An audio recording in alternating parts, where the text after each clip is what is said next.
Pernah kepikiran nggak sih alam semesta kita ini asalnya dari mana? Apa dia, ya selalu ada gitu aja? Atau jangan-jangan dia punya titik awal? Ini pertanyaan-pertanyaan yang udah bikin pusing para pemikir terbesar selama berabad-abad. Nah, dalam paparan kali ini, kita bakal menelusuri jejak bukti ilmiah yang ternyata menunjuk pada sebuah jawaban yang, jujur aja, cukup mengejutkan. Kita mulai dengan kutipan dari salah satu orang paling jenius dalam sejarah, Albert Einstein.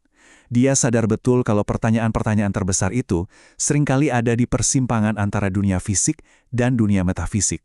Dan ironisnya, justru karyanya dialah yang bakal memicu sebuah revolusi ilmiah yang nggak pernah dia bayangkan sebelumnya. Jadi, kenapa sih seorang jenius kayak Einstein sampai merasa terganggu sama hasil perhitungannya sendiri? Jawabannya ada pada apa yang diungkapkan oleh persamaan-persamaannya tentang sifat dasar alam semesta kita. Nah, ini membawa kita ke babak pertama cerita kita. Sebuah momen di mana sains modern bisa dibilang nggak sengaja nemuin bukti yang langsung menantang keyakinan paling fundamental yang dipegang oleh komunitas ilmiah saat itu. Nah, ini dia intinya. Perhitungan Einstein sendiri menunjukkan bahwa ruang, waktu, dan materi segalanya pun punya titik awal yang pasti. Coba bayangin betapa radikalnya ide ini. Ini benar-benar mengguncang fondasi kosmologi yang selama ini percaya kalau alam semesta itu statis dan abadi. Bahkan Einstein sendiri awalnya menolak mentah-mentah implikasi dari karyanya sendiri. Dan Einstein nggak sendirian. Sir Arthur Eddington, seorang astronom terkemuka, menyuarakan apa yang dirasakan banyak ilmuwan. Gagasan tentang penciptaan atau sebuah awal yang absolut itu rasanya aneh, nggak ilmiah, bahkan ya mengganggu. Mereka jelas lebih suka alam semesta yang bisa dijelaskan tanpa perlu ada titik awal.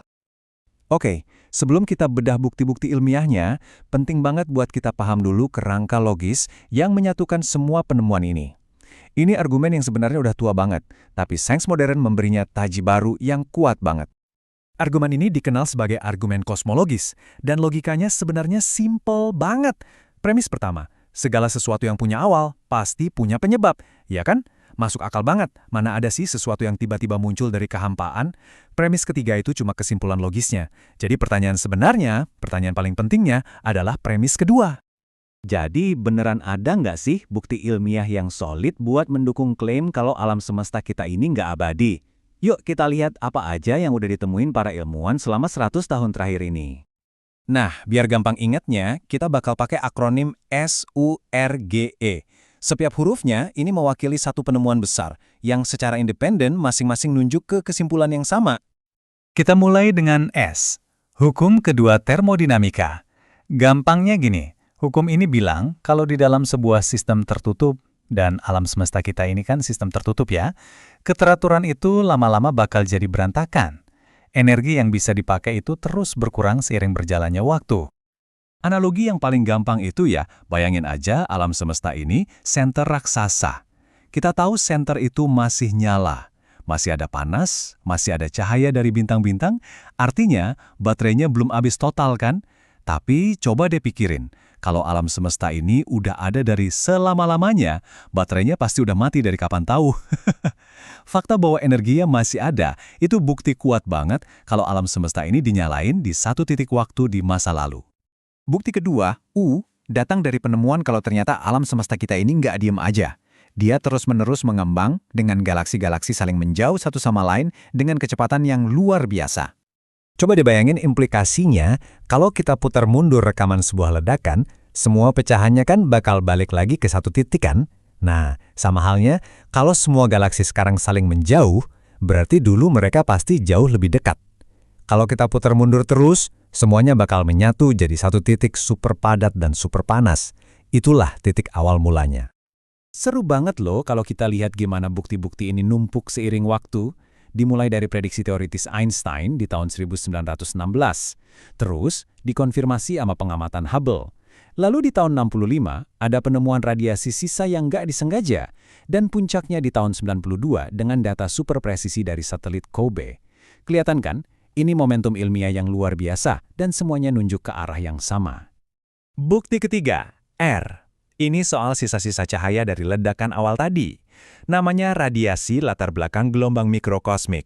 Anggap aja ini kayak gema atau sisa panas samar dari Big Bang yang sampai hari ini masih bisa kita deteksi di seluruh penjuru langit.